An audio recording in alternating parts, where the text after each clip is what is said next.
wife and I started Wild Harmony Farm 9 years ago, so in 2012.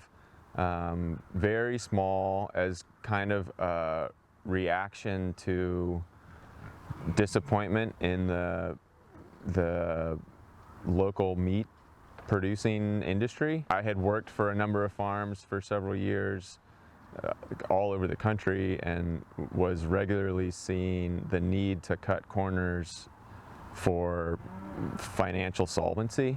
We really weren't intending on it ever being a business, really. We figured it was just going to be a hobby where we could perfectly stick to our morals and ethics about the best way that we had learned to raise livestock.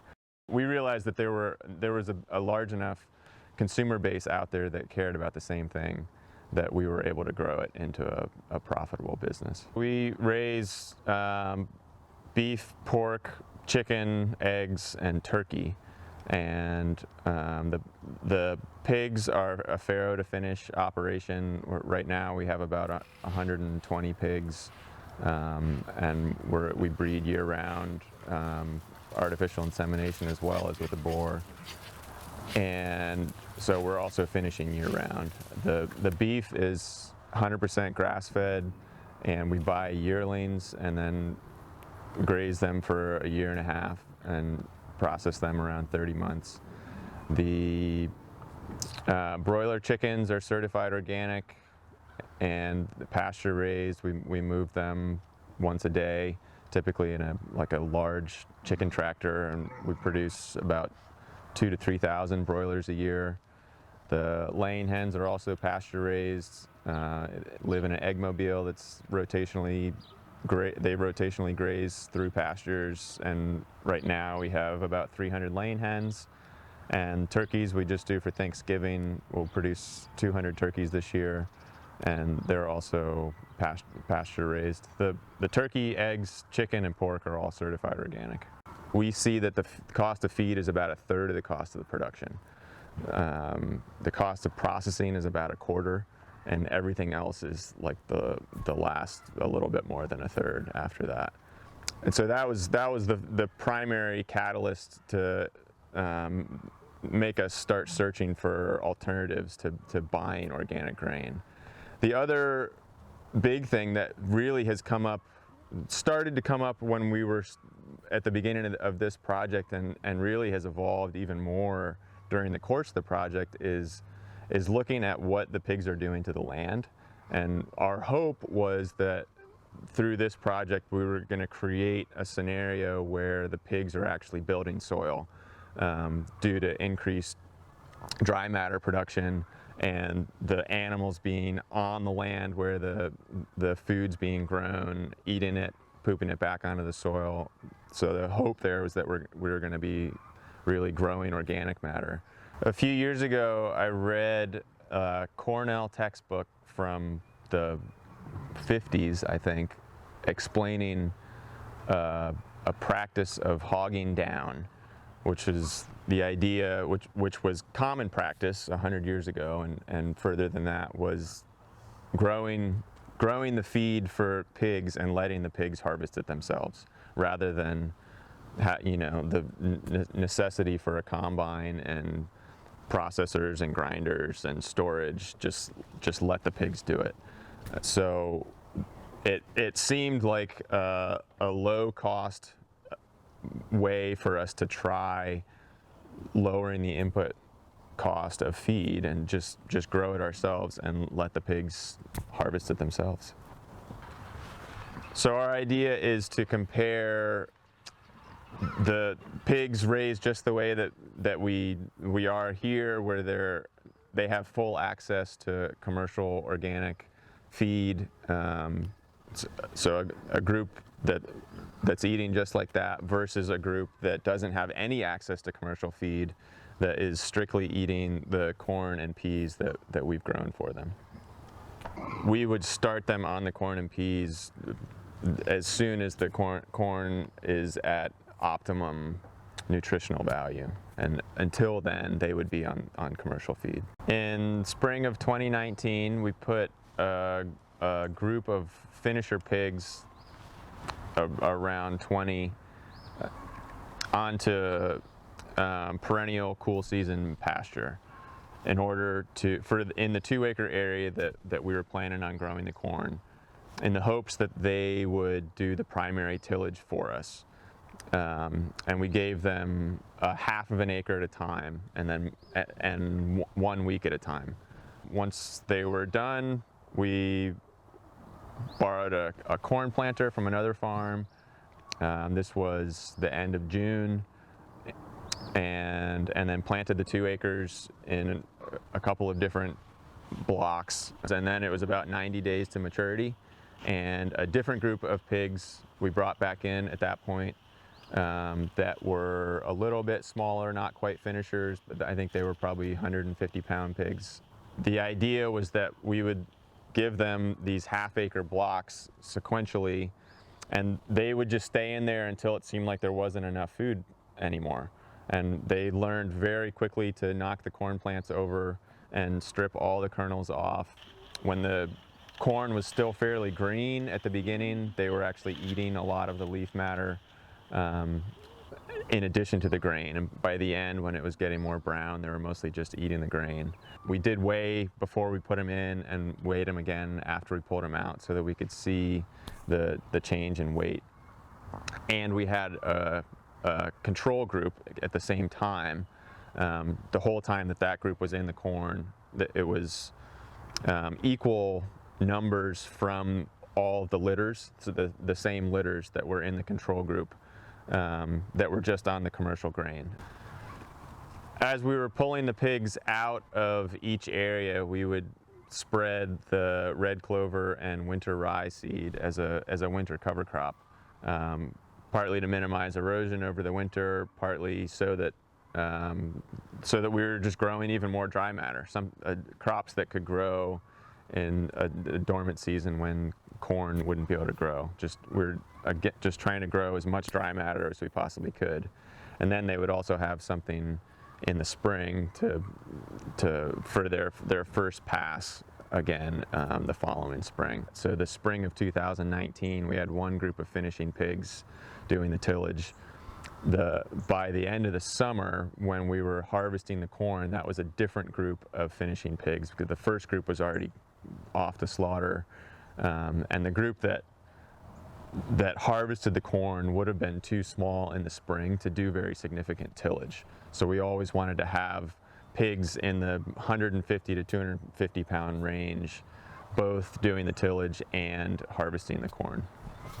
I would have hoped there were no problems, but we of course had a few issues that were unforeseen. The first was that we were fairly disappointed in the pigs' tillage. They would till certain areas right under their shelter, by the feeder, by the water, were great bare ground, and then there were large areas within each half acre that they didn't touch at all. There was at least manure pretty well scattered around, so we had additional fertilizer, but it became very clear after moving the first group of pigs out that we were going to need to do additional tillage ourselves. We did end up getting a plow, borrowing a plow, and then also after that disking. And of course, once we started plowing, we realized that it was a lot rockier ground than we were expecting, and so that ended up being a much longer process than we anticipated. When it came time for us to plant our corn, we were going to borrow a corn planter from another farm, and of course they were also planting. They wanted to plant corn at the same time, and so we had to wait until they were done planting, which pushed us several weeks further back than when we had originally intended to plant the corn. Once the corn was in, we had great rainfall. The corn grew really well, the corn and the peas. I would say in retrospect, I think it would have been better to use a warm season pea rather than the 410 forage peas. They grew really well in the first half of the summer, but as it got hotter and drier, they dried up before the corn was ready. So the peas were still out there, but probably not as nutrient dense as a warm season pea may have been by the time the corn was ready to be harvested. Other than that, the corn grew really well. The pigs loved it. That all went really well, except that we had planted the corn so late that we were harvesting in October and November, and so we didn't get the cover crop in most of it until November, and so there was no growth, no germination or growth, no noticeable growth of the cover crop in the fall. It did come in a little bit in the spring, but not very strongly. Because of how it went in 2019, we decided we really wanted the corn to be planted earlier and for it to be staggered, so that as the pigs were moving through it, each section would be at optimum maturity, rather than in 2019, because we ended up planting it all at the same time because we didn't get the corn planter till late. When we then went to harvest, where we started was at optimum maturity, but by the time the pigs had gotten to the last section of it a month later, it was pretty brown at that point, and they were still happy to eat the kernels, but not interested in the greens. In 2019, on the ends of the rows where we had to turn the tractor, we had to pull the corn planter up because we couldn't turn sharp with it, and so we ended up just broadcasting corn and peas and then disc harrowing it in, and we actually saw really good results, almost as good as what was planted with the corn planter. And so we thought, for 2020, why don't we try doing the entire thing broadcast and harrowed in. The corn growth in 2020 was very disappointing. It was a drought year. We had very little rain compared to 2019, and we seeded a completely different method of planting in 2020 from 2019, but we had seen that method work fairly well in 2019, so we thought that it would work again. It was also fairly poor germination of the corn, so whether that was that the corn seed wasn't as good, or if it was planted too deep, or if it was just too dry. We were really happy with how the experiment went in 2019. The growth of the pigs that were eating just the corn and peas was pretty similar to the growth of the pigs that were just on commercial feed. And given the difference in cost, it showed to be a huge cost savings. In 2020, due to the poor corn growth, we realized that there wasn't enough food out there for the pigs to survive without supplementation, so we did decide to give them access to feed. Even with the supplemental feed, that group grew significantly worse than the control group. I think it's possible that weather played into that, because it was so hot and dry, and those pigs were out in the middle of a field. I mean, they did have shade, but the other group of pigs was in the woods the whole time, so they would have been significantly cooler there. It could have been a heavy parasite load because the pigs had been there the year before. It could have been a genetic anomaly of the pigs.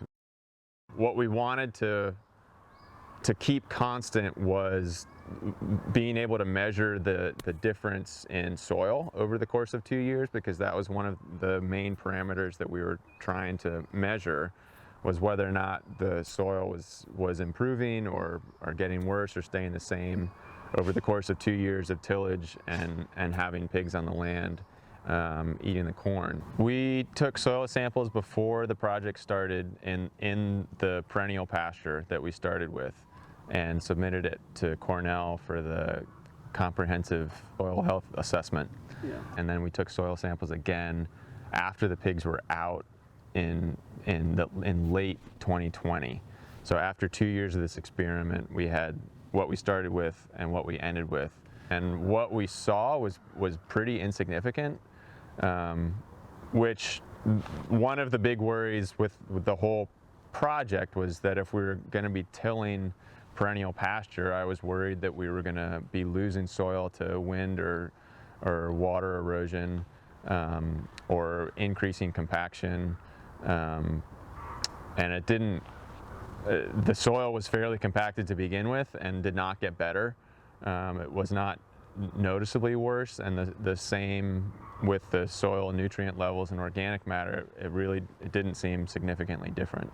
If we had a large enough plot of land that wasn't quite as rocky as what we have, and we had the equipment on hand, given the savings that there was between the group just on corn and the group on commercial feed, I think it would totally make sense to do this again. Given that all of our fields are fairly small, fairly rocky, and that we don't have the equipment ourselves, I can't see it making sense for us to really expand that program at all.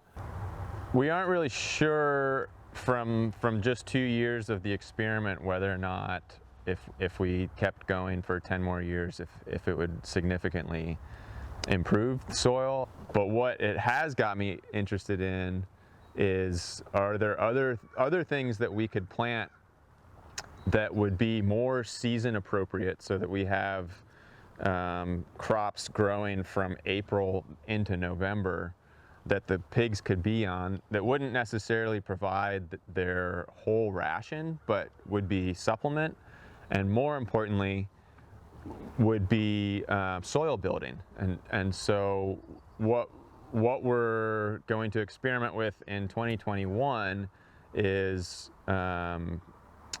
again having the pigs in the same 2-acre plot, more pigs. We're going to have a group of probably around 80 pigs that will be on 1/4 of an acre per week the whole summer. After every group, we're going to plant a season appropriate cover crop, essentially. So in April, we'll be planting cool season oats and the 410 forage peas. And then as we get into middle of the summer, we'll be doing sorghum sudan and forage turnips. And then closer to the fall, we'll be doing winter rye and red clover. In the last day they're in there, we're going to broadcast and let them stomp it in. And then the hope is that with 8 areas for a week, that's 56 days. So essentially each crop that we're putting in there is something that can be ready in 50 to 60 days. We're going to process the whole group in September. So we'll still have a little bit of time at the end. Even the last area that they're in, we'll still have a little bit of time for a crop like winter rye to germinate and get established, so we have a cover crop through the winter. And the earlier paddocks in there, there may be some paddocks in there that don't see a pig after August, so we should have significant time there to get a well-established cover crop going into winter. We're pretty happy with how the experiment went as a whole. There were some pitfalls, certainly, and we learned quite a bit.